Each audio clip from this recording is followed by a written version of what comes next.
was the summer of 2014, and for my son's bar mitzvah present, just like many Jewish parents, we wanted him to bond with the Holy Land.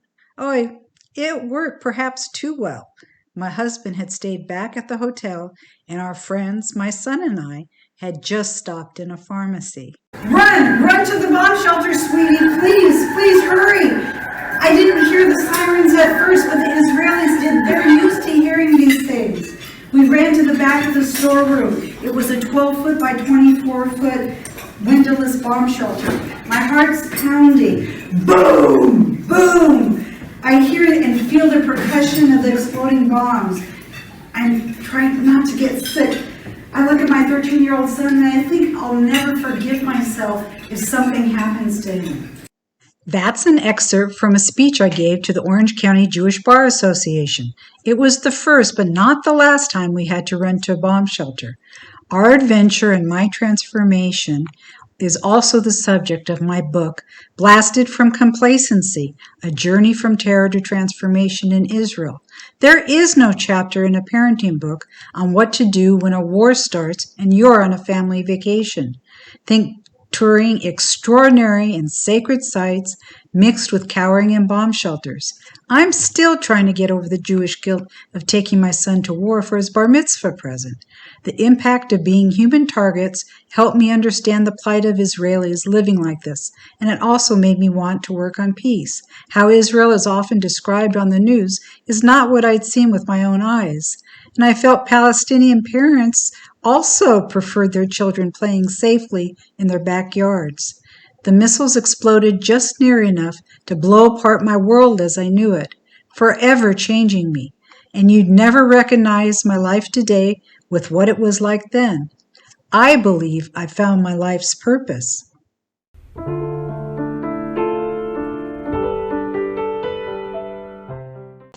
Hello, I'm Penny ST, and I'm the host of Peace with Penny.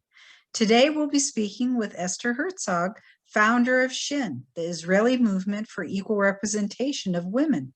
SHIN was started in February 1989 and was founded with the aim of achieving equal representation of women in all power centers in Israel, whether political, public, or economic. The movement struggles for gender equality in all communities in Israel. SHIN initiates projects that raise feminist awareness by organizing numerous events that provide platforms for outstanding feminist activists and professionals in divergent sectors and fields.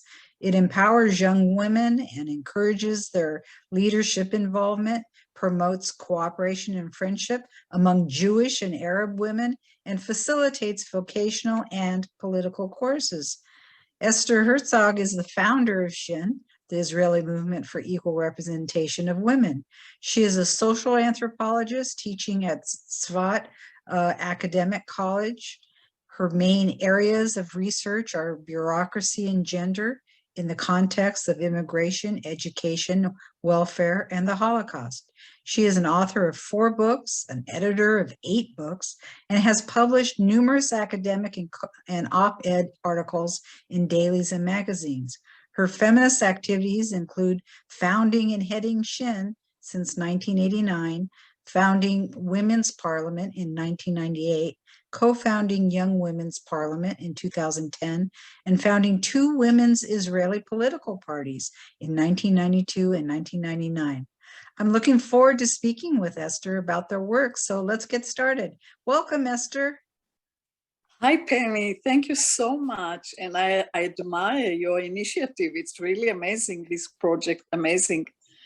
Well, thank you. Thank you. I absolutely feel it's truly an honor to get to speak to people like yourselves who are doing so much to help Israelis and Arabs and many others I work with, also help Palestinians and other Arab countries also to work with Israel. And there's so many people working on peace, but you never hear about it on the news. So that's what we try to do. So since you're the founder of SHIN, can you tell us why you started it? Well, I started it when I realized that the parties do not bother about women's representation. It was in 1989, you know, so there was no awareness of the crucial need and how shall I say, basic justice, basic social need to involve women, to have women in the leadership. So I started this activity. And I gathered, I was with a few other women and men, that all of us believe that we have to struggle to change things and to bring more women to power centers, all kind of power centers. So we started to do a lot of activities, but I think that the first years, maybe a year, 1 year or 2 years, we had meetings, home meetings all over the country. And we had, I think, about hundreds or thousands of people participating in these meetings. And gradually, little by little, I think that awareness did develop. And I think that more and more initiatives started, not only ours. So you could see other groups doing this or another kind of activity to change the situation. Do all of your programs involve Jewish, Israeli, and Arab women working together? Yes, it's very basic agenda that Yes. we want, that we insist that it will be together with Arab women, Jewish women and Arab women. And it can be women from all spheres of life, you know, professionals, working women, academicians, activists, you name it. And of course, we wanted to work together with Arab women.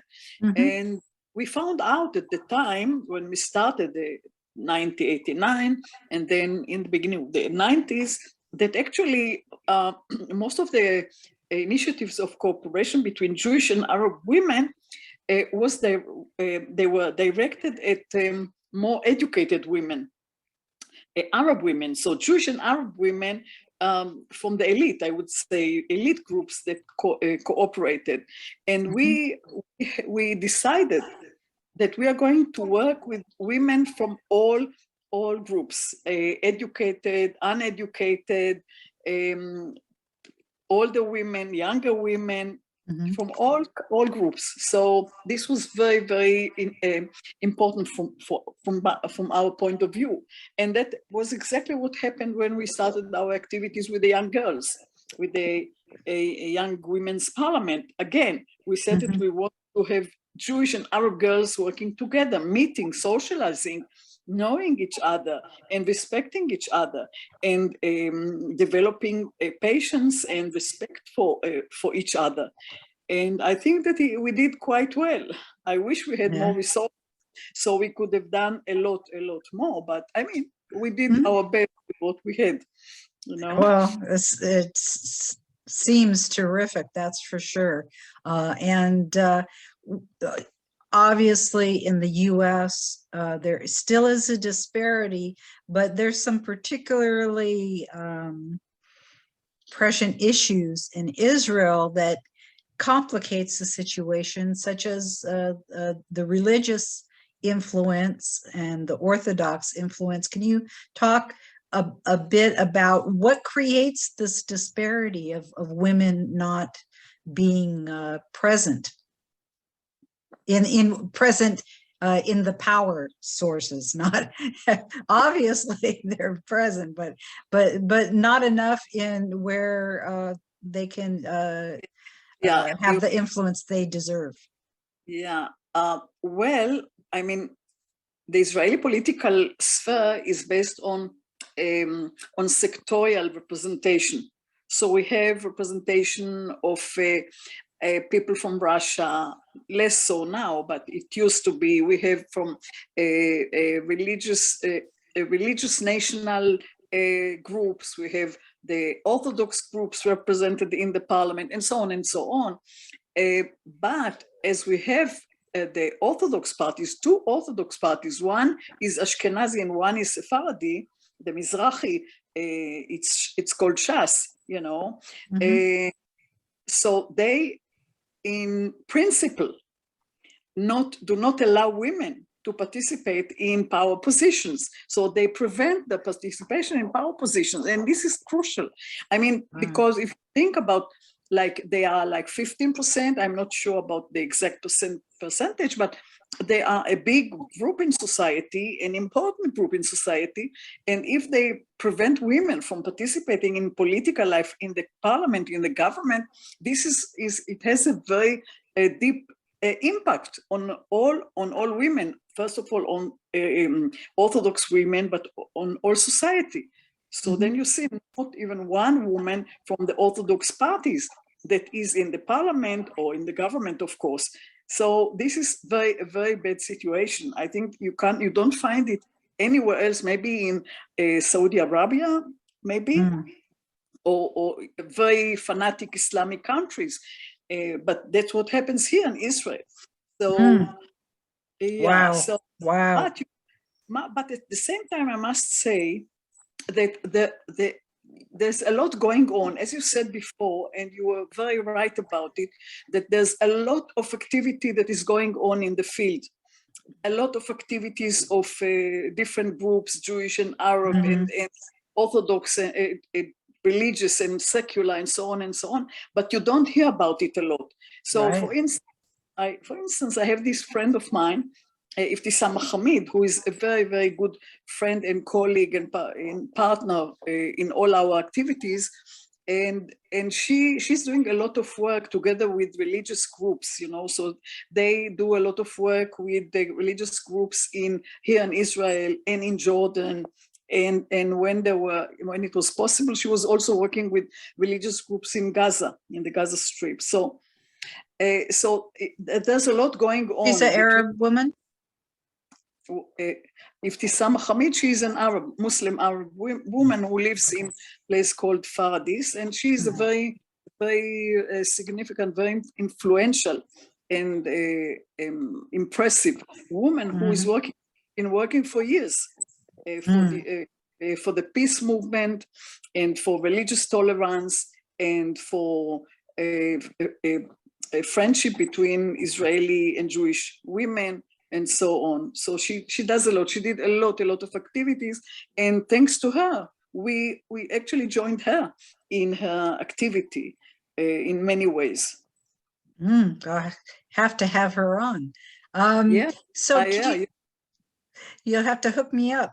So as far as the Arab portion, there's about 20% in Israel. How are women impacted within their culture? Well, I think that there's a lot going on. So you see that young Arab women, Muslim and Druze and Christian, all from all groups, they are doing very well in the educational sphere. So you can see that many young Arab women are getting higher education, academic education, and actually more women have higher education than men, Arab men. I see it in my college in Sfat, where I'm working. I see that there are many young Arab girls, women, that are studying for the BA or for in law studies and social work and other fields. So the change is very dramatic, I think. If you look back, I think 10 years ago, there has been a great change. So even in the Bedouin society, you can see that things have changed, and we have now young Bedouin girls from the women from the south who are in universities, colleges, and they get the higher degrees. They have the MA degree, and also the PhD. Some of them get. So things are changing dramatically, I would say. Now, another thing is, if you look at the school system, educational system, you can see that in the past, most of the teachers in the Arab sector, educational sector, most of the teachers were men. But this has changed dramatically. So you find it now, it's like in the Jewish sector, actually. So most of the teachers are now women. And even the principals, they had the school principals are now many more and more women. So things are changing rapidly. Rapidly or not so rapidly, whatever, but things are changing, and it's for the better, I think. So Absolutely. nothing is Yeah. ideal, but things are changing, and I think that for the better. I really think so. So you mentioned and you know, from days gone by, I remember all the Save Soviet Jewry and immigration to Israel and all that. You mentioned a little bit the Russian speaking communities.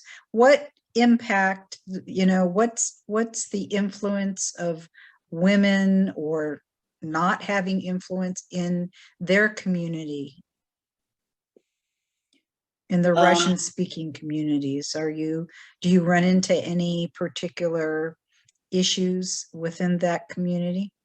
well, that's a very interesting question, and I find it quite difficult to respond to answer, because, you know, I think that the fact that the immigrants from Russia were actually integrated very fast into general society, thanks to the approach, the immigration approach and the absorption approach, which allowed them to take the money and go wherever they want and do with the money whatever they find right, which did not happen with the Ethiopian. You know, my PhD was about the absorption of Ethiopian immigrants, and I thought that it was a very wrong approach.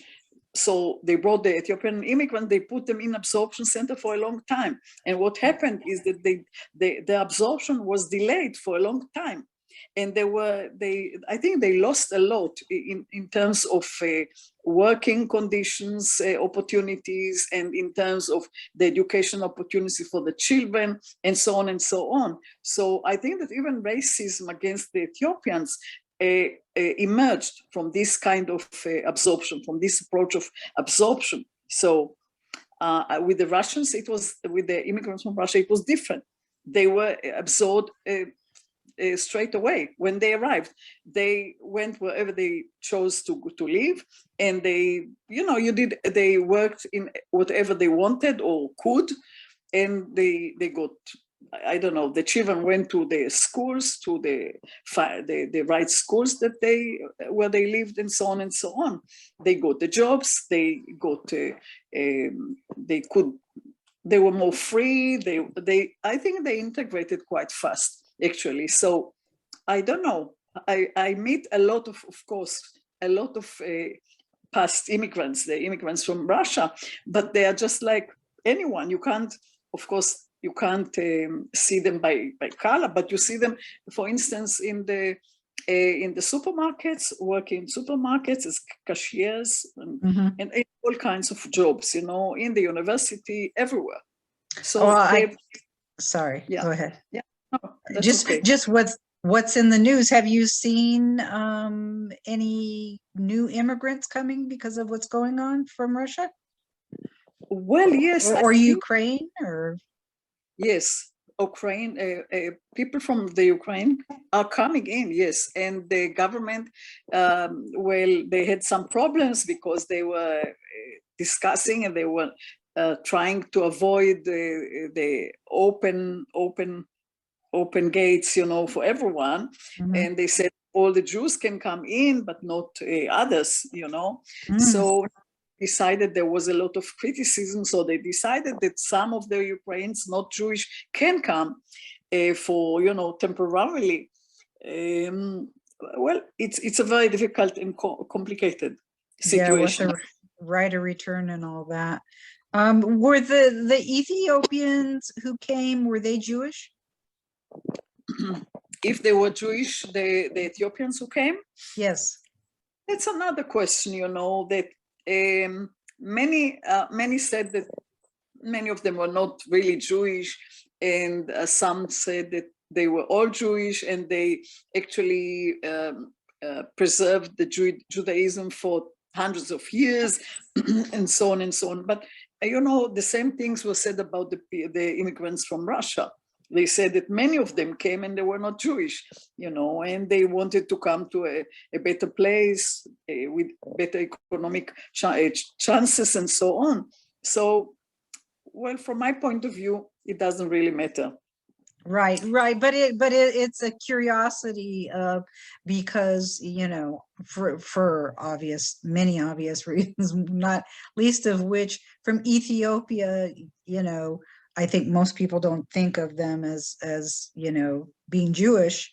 And I was curious about that community because I always heard that they had the segment of Jewish Ethiopians who, you know, immigrated to Israel. And so I was just curious about that, if they were. No, I wouldn't say that they are generally considered as non-Jewish. I don't think so. I think that the general public does consider them, does relate to them as Jewish people. Yeah, I think so. There is a problem, of course, with the work migrants or political migrants that are coming to Israel from Africa, you know, so this makes the situation more complicated because these are Black people and these are Black people, so how can you differentiate, you know? But I think that generally people here do accept the Jewishness, and most of the people are treating them, relating to them in a fair way and respectful and so on. So there are some racism, there is racism, no doubt. And the police is treating the young Ethiopian guys sometimes very brutally, I would say, like you see it in America. But generally speaking, I wouldn't say that the public here thinks or relates to the Ethiopian immigrants, and they're not immigrants anymore. Most of them are not newcomers. They have been here for, let's say, in the Moses operation, the first wave, it was in the 80s, 83, 84. So we are talking about like 40 years already that they've been here. Yeah. So, and then in the 90s, the second wave was the Solomon operation. And again, it's like 30 years already. So I don't think that it's fair or it's correct to talk about them in terms of immigrants, you know? There isn't. No. As far as the influence of being Muslim and women in their culture and getting heard within their political parties or otherwise, what's the impact of that? How are women treated in terms of power? What do you mean? Which women? Who are the Arab women, the Muslim women, the Arab women, the Muslim women? How the Muslim women are being treated in terms of power, of being able, you talked that they're becoming educated and they're becoming more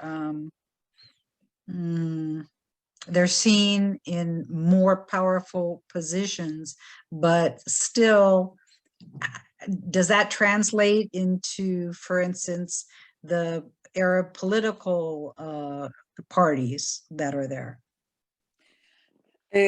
Well, I suppose you must have heard that there is a very high rate of murders, you know, violence against women in the Arab society. Yes. A lot of against women. Yes, unfortunately, yes. Yeah, not that we don't have it in the Jewish sector, unfortunately, but yes, I think that if you compare it, you could say that there are more women who are murdered in the Arab society than in the Jewish society, and this is not just a minor fact; it's quite cardinal. It's quite.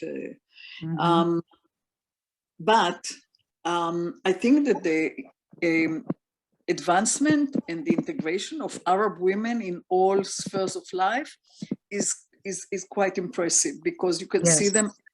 You can see them everywhere. The women, yes, in the in the media. So most of them are in the Arab media, you know, the Arab-speaking media, most of them. But still, there are some women who own radio stations, you know, family that own the radio stations, and they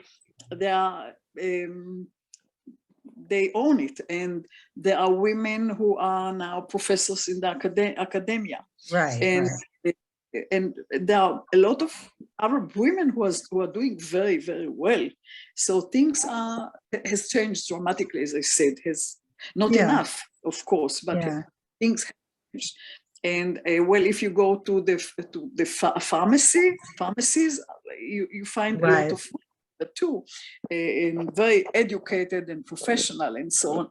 So, and I mean, if you look at the political sphere, you look at the Knesset, right? Now I think we have 4 Arab women in the Knesset. It's not enough. It's not equal to the men, of course. And for many years there was not even one woman in the Arab part.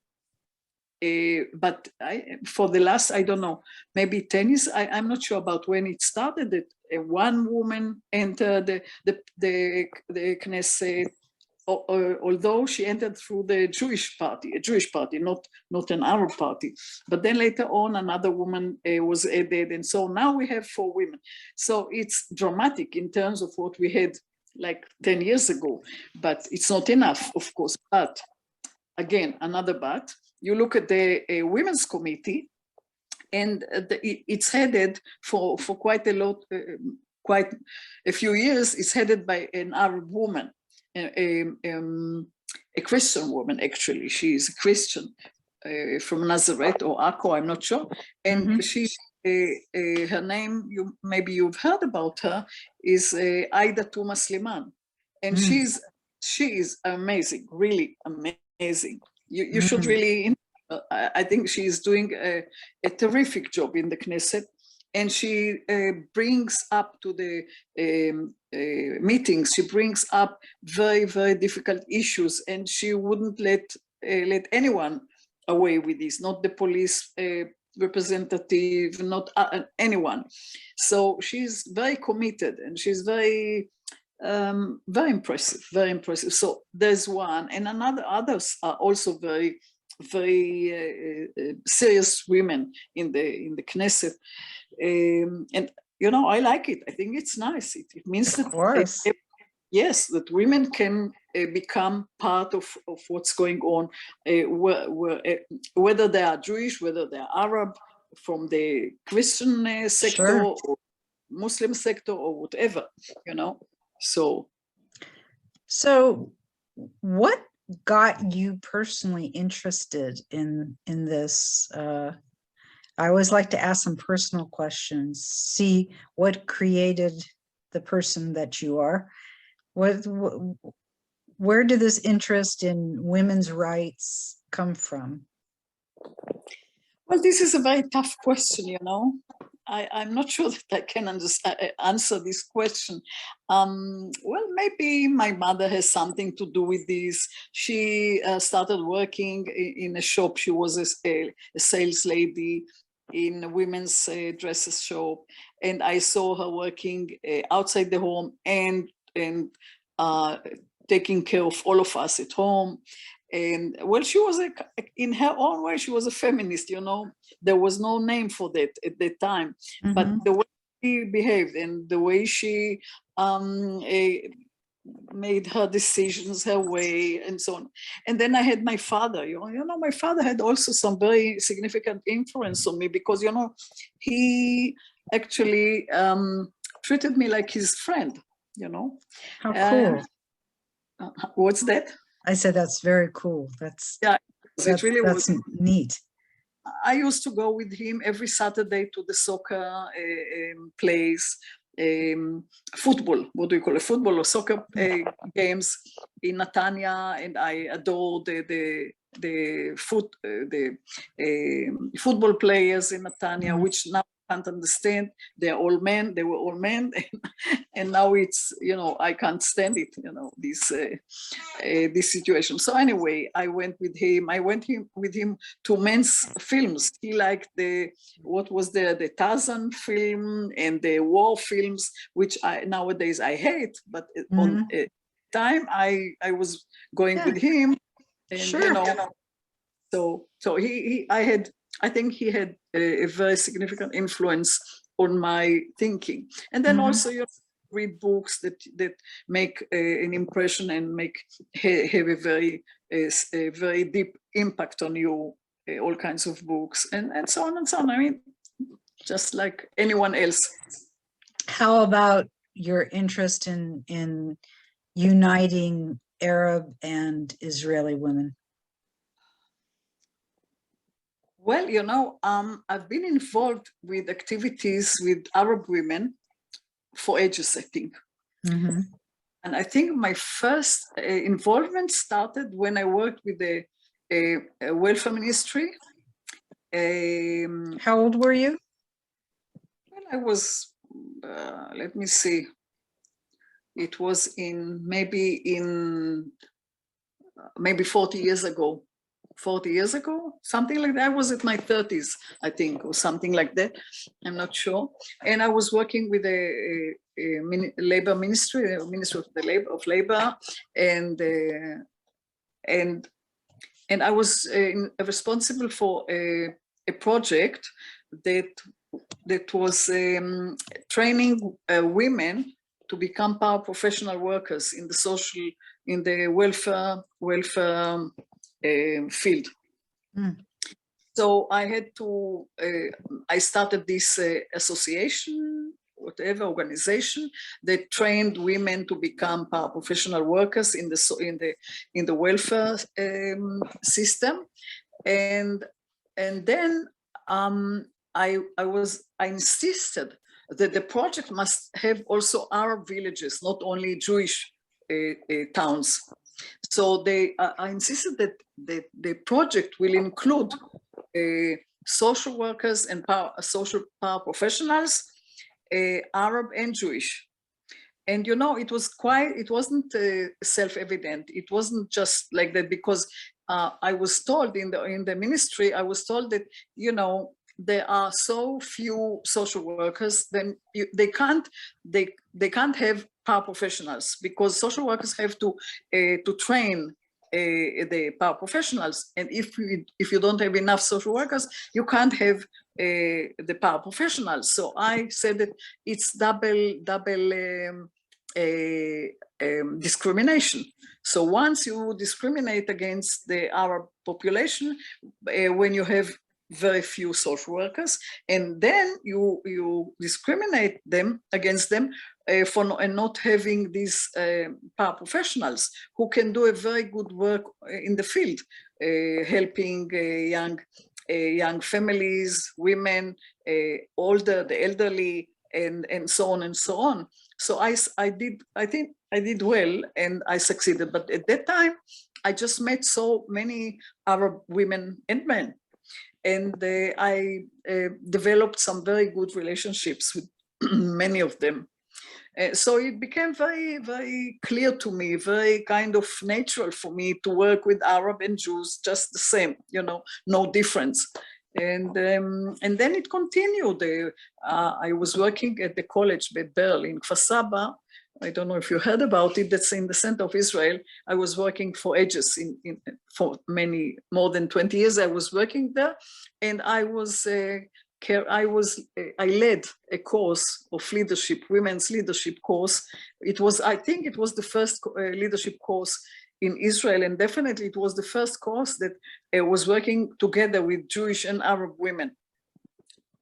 So I started this, and then after we started this, we had many others who continued and maybe imitated this course, and out of this course, a similar course, came out the first Arab member in the parliament, woman. Oh, how cool. Yes. If we could first talk about the women's parliament. Yeah, okay. So, what would you like me to tell you about it, about how it started? Okay, you can start with how it started. Well, so it started actually in Herzliya because SHIN was very involved in supporting women who were competing, who were participating in elections. So at that time, it was 98, in the local elections, we supported Yael German, who later on became the mayor in Herzliya. And then afterwards, she became minister, health minister. And we helped her together with another group in Herzliya that was called HEN, Herzliya Nashim, Herzliya Women. So we worked together, and our volunteers, our members, they helped Yael German in her campaign. So we were running around the streets, distributing cassettes of with the Yael German's talk about what she's going to do for women, and a lot of things that we did for to promote her chances to be elected. And you know, in the beginning, people didn't know her, or almost didn't know her, like 1% support. So then another turn that took place. So in the second turn, she was elected, and she became the mayor of Herzliya. And she had like, I think 50% women members on her council, city council. Terrific. Yes. It was really a drama. It was really a dramatic event. So, but I have a lot of respect for Yael, because after she was elected, she recognized the value of our support, and she became involved in this women's parliament. So we started the women's parliament with Yael German in Herzliya, and actually in the first 2 years or something, we had, I think, maybe 2 events the same year in Herzliya, and we were supported by Yael German. And so when we started the women's parliament, we carried out like 6 events a year, every year, 6 events. Wow. Yeah, and we were very insistent to have these events in both Jewish and Arab places. So we had them in various Arab villages, and of course in Jewish towns, cities, places. But first of all, both women were together, both Arabs and Jews were together, but it happened to take place in either an Arab or a Jewish town. What's that? I didn't get it. Were both Arab and Jewish women were attending, but it happened to be taking place in either a Jewish or an Arab town. Is that what you're saying? Yes, yeah. We did our best to have at least 1 or 2 out of the 6 events in an Arab place. So we had it in Jisr Azarka, in Faradis, in Kalanswa, in Tira, in Pki'in, in the north, and in many Arab places. And that was one thing, to have the events in both Jewish and Arab places, but also we did our best to have always, in every event, to have on our panel at least 1 or 2 women, Arab women.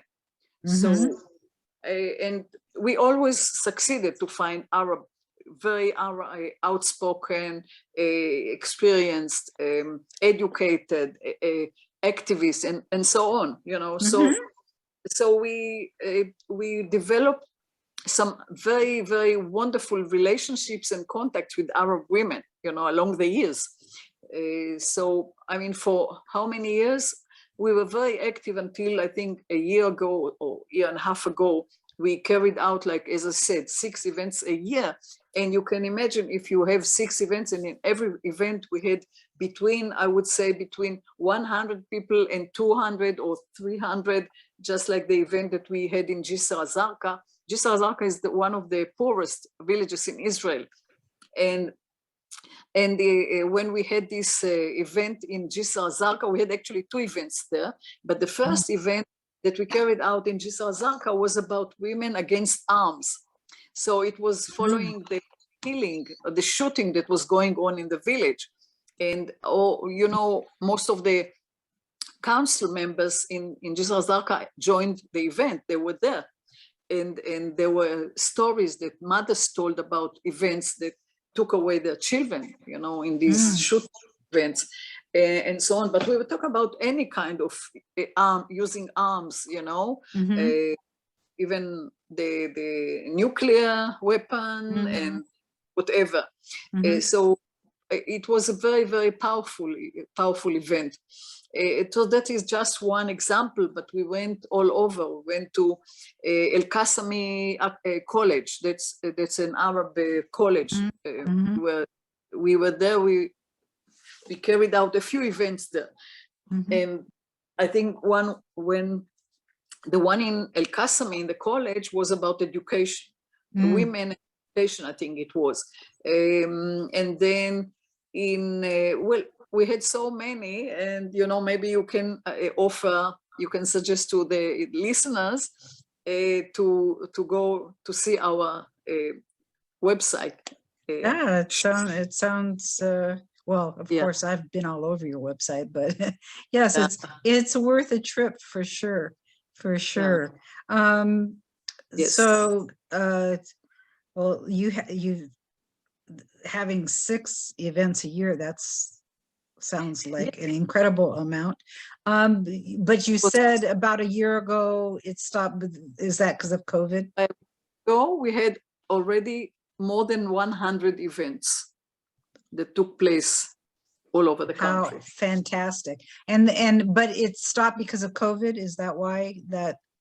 Well, maybe COVID was also had something to do with the slowing down, I would say. But then we did carry out a few events online, you know, so we had a few events online. But somehow I think that maybe carrying out events online made us, how should I say, more reluctant to carry out physical events, you know what I mean? So well, I could take that a lot of ways. In certain ways, when you have an online event, obviously it's less expensive. But what's fantastic is the breadth of participation that, in theory, at least, you can have in terms of all over the world. I mean, it's certainly, if you can get the exposure, then, you know, that opens up quite a lot of participation from everywhere. Yes, you are very right. You know, it's interesting that you say that, because actually we carried out 2 international conferences in Tzfat, in the college where I'm working. We carried out conferences, one last year and one this year in March, on the International Women's Day. We had a second international conference, and it was about the sex industry, our struggle against the sex industry. And we had, I think, many people that joined us all over the world. I don't know, it sounds very big, but you know, but we had some very excellent speakers who are in the struggle in the United States, and so on, and of course some experts from Israel, from here. So yes, the internet is a wonderful. Zoom is wonderful to carry out big events, international events, and so on and so on. Yes, but I think that the power of the Women's Parliament was more from the physical events, that women met together and discussed together and have this kind of personal contacts. So it's very different. The networking is better in person, you're saying? Yeah. Oh, yes. Yeah, that's true. Yeah. It's all very exciting, though. love to hear this fantastic work that all these women are doing, you know, having kind of grown up in the corporate world of, you know, being one of the first managers and consultants and all that, and, you know, Yeah, right. getting older and so on, that, you know, why are we still talking about this, you know? But, you know, it is what it is. And I'm glad that there are people like yourself continuing to face it and continuing to push the boundaries and not taking no for an answer. So yay, People like you. people like you who care, who carry, who care about these kind of activities, who are ready to invest a lot of efforts to bring it to the public and to public so on. So it's wonderful from your point of view. Oh, yeah, I absolutely love it. Let's talk next about the Young Women's Parliament, because, you know, unfortunately, we, you know, have screwed up a lot when it comes to things being able to change. And, you know, it's the younger ones who are going to have to move it forward. So let's talk about some of the things that you've done with the Young Women's Parliament. And can you talk about who they are and what you do? Yeah, well, you're quite right. We also came to the understanding that we need to bring into the struggle, into this revolution, maybe young women, so that they will have the awareness and care about the women's situation or women's status, women's rights, and so on and so on. So, but actually we started this activity with the Young Women's Parliament in Bat Yam, because in there is a friend of mine, and she's also our partner in all these activities. And she carried out, actually, before we started the Young Women's Parliament, she carried out a very, very impressive activities with young girls in Bat Yam, various kinds of activities. And I don't know how she called this project. Well, never mind, I forgot it, but her name is Anat Livnat, and she's really amazing. She did a lot of wonderful work with young women in Bat Yam. And then we were working together in the Women's Parliament, and we were talking about the possibility of working with the young girls and continuing what she was doing in Bat Yam. So we started in Bat Yam.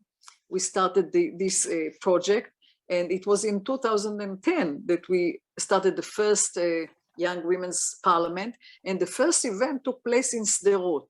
Have you heard of Sderot? It's yes. Yeah. It's about a mile from Gaza, I believe. Yeah, exactly. So there was an event. What was it called? A kind of social event, bringing to this place all projects, all social projects from all over and so on. So we also joined that event in Sderot. And it was our first event, I think, of the Young Women's Parliament. And we managed to bring about 150 girls from all over the country. And it was amazing. It was surprising. We were not ready for this kind of success. And we were discussing, I think at that time, we discussed the issue of women in the army, I think. And, I'm not sure. I'm not sure if we had also young Arab girls. I'm not sure. But later on, we continued in different places, and we organized many events of socializing and discussing feminist issues with the girls.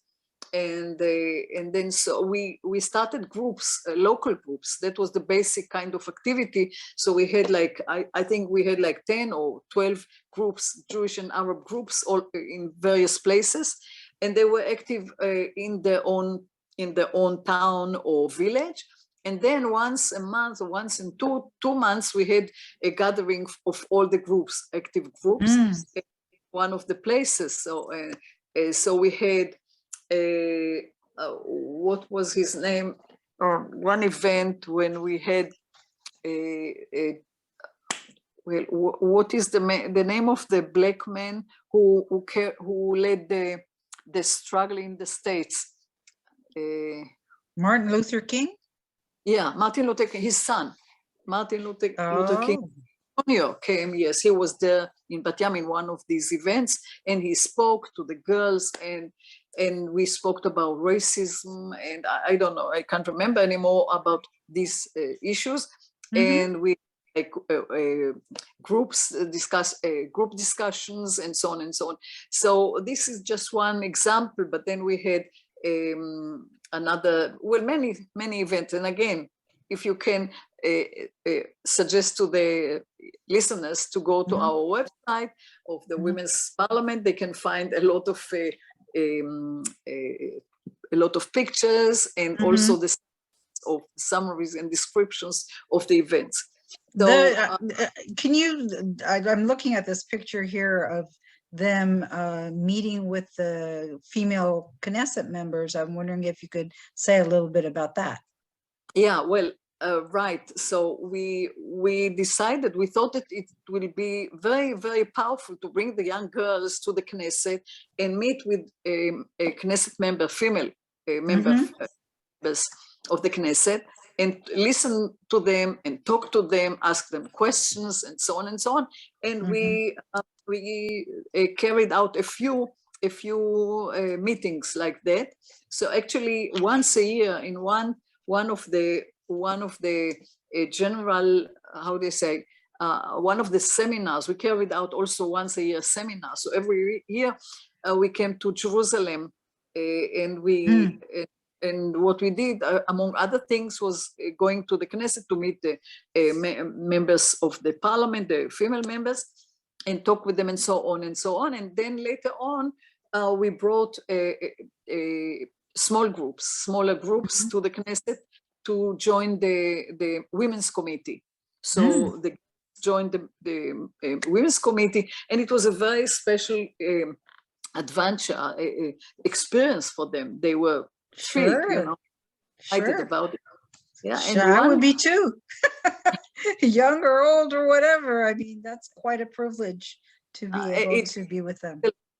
A lot, it impressed them very, very deeply. So one of the projects that came out of it was that the girls in Bat Yam, the group in Bat Yam, they initiated, they came up with a law that they brought it up in the Knesset, the law that is about sexual harassment, because they found out that the law against sexual harassment did not include what's going the schools, the educational system. So really? Yes. How did that happen? Yeah. So I don't know. So anyway, they were good working. For them. Good for them. They brought it to the Knesset, and it was also it was voted already for the pre-voting. How do you call it? The pre-voting process. You know, there are three stages of the process. That's the pre-stage, and then another 3 stages that the law proposal has to go through. So they managed to get it through the pre-stage. Awesome. Yeah. So yeah, and you know, I remember that once we brought a few girls to the committee, to the women's committee, and the subject that was discussed at the time was, I think it was sexual harassment, and the girls got up and they were talking about it, and they said they brought up their own thinking, experience, knowledge, and so on and so on. So it was very, very powerful.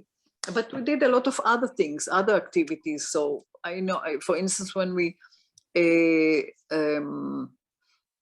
brought them for the seminar once a year, then we did a lot to enable the socializing between the groups, and it worked very well, actually, very well. What age group are you talking about when you say the Young Women's Parliament? High school girls, like high school. they between 15 and 17. How wonderful. That Yes, is really great. yeah, we had another very interesting activity with them, with the help of the American Embassy, the cultural center of the American Embassy in Jerusalem. Mhm. They facilitated a meeting, online meeting with girls from Dayton, Ohio, and Mhm. also from girls from Kenya. So it was a very exciting experience. So the girls could speak and ask questions each other. It was amazing, really. So How that's another, wonderful. yes, right. So you have another project that you did have, Anwar, with Arab and Jewish women. If you could talk about that. Right, yes, sure. So Anwar means in Arabic lights. Mm. And, you know, in one of our meetings, the Women's Parliament events, a few Arab women said, well, we want to have ongoing activities, mutual activities and cooperation, not just meet once in a month or in 2 months and so on. So that's how Anwar started. And the was to develop ongoing activities and cooperation. So we started Anwar, and in fact, it started in the second Intifada in 2001, I think. Wow, really? Yes, and the first. Well, I can't remember where was the first. Yes, the way we our activities was in a form of weekend meetings. So we had 2 or 3 weekend events, weekend meetings, 3 times a year, something like 2 or 3 times a year in various places. And we How were fun. yeah. You may learn a lot, but I bet you have a really good time too. No doubt, it was really great. It was really great. I'll tell you something. I miss it. It was so wonderful. You know, sitting all in the circles, talking, and you know, talking also about some very tough issues. You know, it wasn't that always that nice. It was also sometimes very like, you know, we were talking about the Nakba in one of our events. Yes, in Kiin. It was in Kiin. Well, for our listeners, the Israeli independence is one thing, but to the Arab population or Palestinian population, what we celebrate and love, the Israeli independence, they call the Nakba, which means the catastrophe. So that gives you an idea of the difference in perspective of exactly. the formation of Israel. So Exactly. Very so. So we talked about the Nakba, and we brought now what's his name? Bakri, Muhammad Bakri, who made a film. His name is called, the title of the film, his documentary is 1948. I think that's the name of the film. And we screened it, we showed it, and he was there. He came. He joined us. And, yes, and he talked about it. So it brought a split in the group, because no doubt. There Peace was some work is difficult. It's so difficult because the most you have to do is to learn to listen and keep your mouth shut. Because, you know, if you come from one perspective and someone is talking about what you're thrilled about in such a, to them, it's horror, it's the worst thing that could happen. It's very hard to listen to and very essential. So it's very hard. But yeah, so what happened?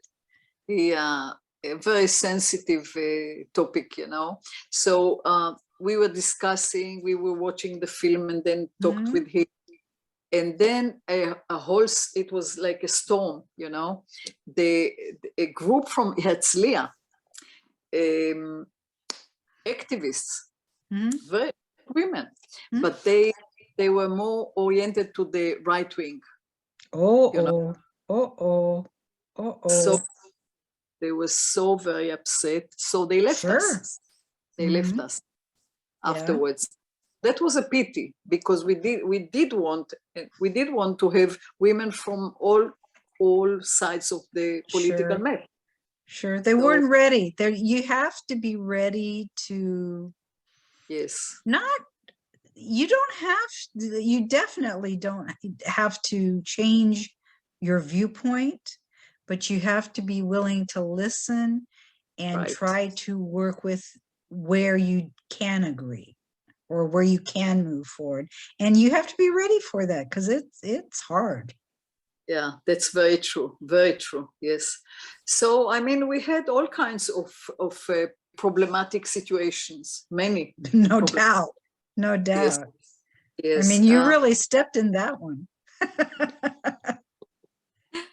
Yes, well, so, but we continued, and then we had other events, and they were all very exciting and very, how should I say, they were wonderful, all in all. And, sure. You know, once we had, with the Young Women's Parliament, we had an event in Kfar Saba, and it was at the time of the war. You know, I can't even remember which war it was. Unfortunately, I'm sure that's true. It's been way too many. One is too many, but really.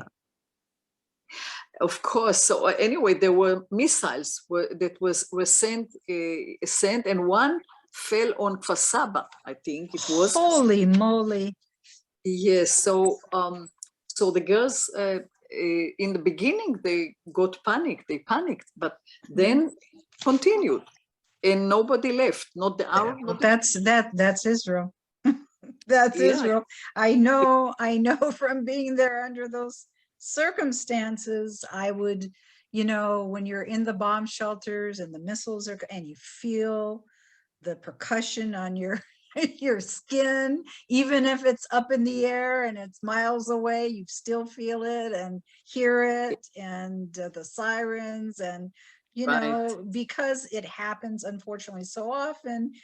Still, they'd say stay 10 minutes so that the shrapnel has chance to fall down to the ground, and some businessmen, well, hey, I got a meeting, and they would go, and you know, of course, us new to this, or at least me, saying, where is he going? Is he crazy? But you know, it becomes, you know, I have things to do, and it's very unfortunate and a very strange way of life. No doubt. Yeah, it's already like a routine. Yeah. So let's talk about this last project that I want to be sure that we get to. Your Women Reborn. What different activities were those about? Well, Women Reborn actually started in Faradis with Iftisam Mohammed, who I mentioned before, earlier. And she is still an outstanding leader. And she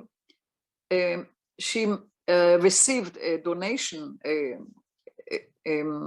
Would it be donation or grant? Or sponsorship of some type? It could be a grant. It could be, it could be any of those. Basically, she got supported financially to do something. Yeah, exactly. It was a family foundation, and one of the members of the family visited Israel a few times, and he met her, and he came to her home. At the time she lived in a very, very tiny home with her children and husband and so on. And he was very impressed with her, the way she was talking and the way she was telling about all her activities, peace activities with women in Gaza and women in Jordan, women in Israel, with all groups of women. you know, by the way, she went to Sderot when they were bombing, and she was talking to the people there, and she said, "We are brothers, we're sisters. We don't want anyone to die. It's unbearable that people are dying on both any side." You know, she's a very interesting person, and once she got this sponsorship, that was quite a lot of money. We started with her the project. She led the project, and we were supporting her in, well, thinking together, planning together, but she was the one who carried out the project in Faradis. And for 3 years, she was leading it, and she did so very well that the sponsor gave her another amount of money to do the work also in Jisr Zarqa. So we were working, she was working, and we were helping or cooperating in these two places, Faradis and Jisr Zarqa. And it was so very successful that first of all, it offered the women vocational training, all kinds of vocational training according to what they wanted. They said what they need and what they want. It was languages, it was a training for sewing or for doing jewelry. I can't remember all the things that they did, but also raising awareness, feminist awareness, and political involvement. So they became so powerful in Faradis that when the elections came, the candidates came to them, to the women. They were now a very powerful group in Faradis, and the candidates came to them to ask them for their support. So they supported the man who was eventually elected and became a mayor. Wow.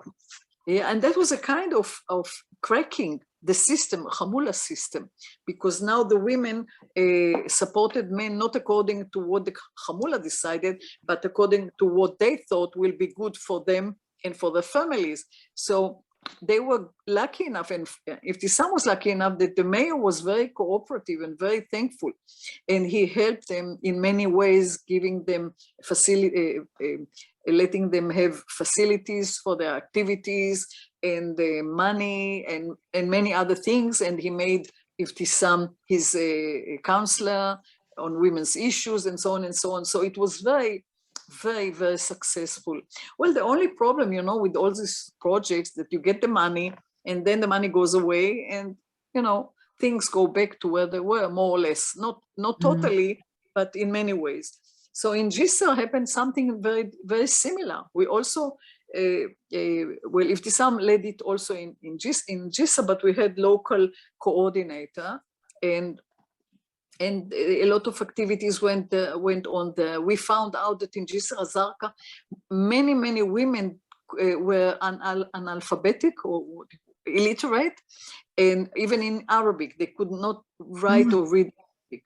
So we carried out these Arabic lessons and Hebrew lessons, English lessons, and computer lessons, and all kinds of activities that they wanted to have, according to wanted to have. And then also political awareness and feminist awareness and so on. So, well, when they got so very powerful, the candidate, the religious, very religious mayor, he didn't like it. So once he was elected, he was very suspicious of what was going on, if this is kind of